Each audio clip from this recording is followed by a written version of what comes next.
টঙ্গীর তুরাগ তীরে শুরু হয়েছে ৫৮তম বিশ্ব ইজতেমার প্রথম পর্ব। নিরাপত্তার চাদরে ঢেকে দেয়া হয়েছে পুরো ইজতেমা এলাকা। এবার বিশ্ব ইজতেমা হবে ৩ পর্বে। মঈন হোসেনের তোলা ছবিতে চকর মালিথার রিপোর্ট। ইসলামের দিন গণনা শুরু হয় সূর্যাস্তের পর। এজন্য বৃহস্পতিবার সন্ধ্যার পর শুরু হয় প্রথম পর্বের বিশ্ব ইজতেমা।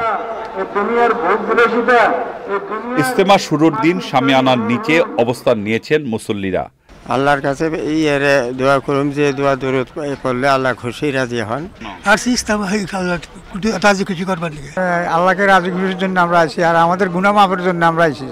আল্লাহর কাছে মরিদ গুজমাই খানিরানির আল্লাহর কাছে মানুষ আইমদের বাদে তাবলিগ জামাতের সদস্যদের স্বেচ্ছাশ্রমের ভিত্তিতে আয়োজিত হলেও সরকারের বিভিন্ন সংস্থাও অংশ নেয় বিশাল এই ব্যবস্থাপনায়। মুসল্লিদের নিরাপত্তা নিশ্চিতে কাজ করছেন আইন শৃঙ্খলা বাহিনীর কয়েক হাজার সদস্য।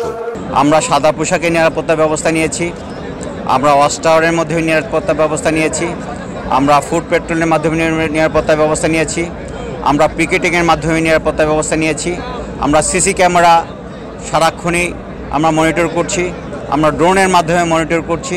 মাগরিবের নামাজের পর ভারতের মৌলানা ইব্রাহিম দেলোয়ারের আম্বায়নের মধ্য দিয়ে শুরু হয় ইজতেমার আনুষ্ঠানিকতা।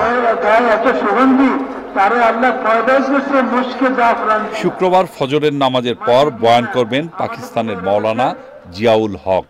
বিভিন্ন কারণে এবারের বিশ্ব ইজতেমা অনুষ্ঠিত হচ্ছে ৩ পর্বে। আয়োজকরা বলছেন, সময় যত বাড়বে টুপি পাঞ্জাবি পরা মুসল্লিরা ইজতেমা মাঠের দিকে আসতে শুরু করবেন। চকর মালিথা, চ্যানেল আই, বিশ্ব ইজতেমা, টঙ্গী।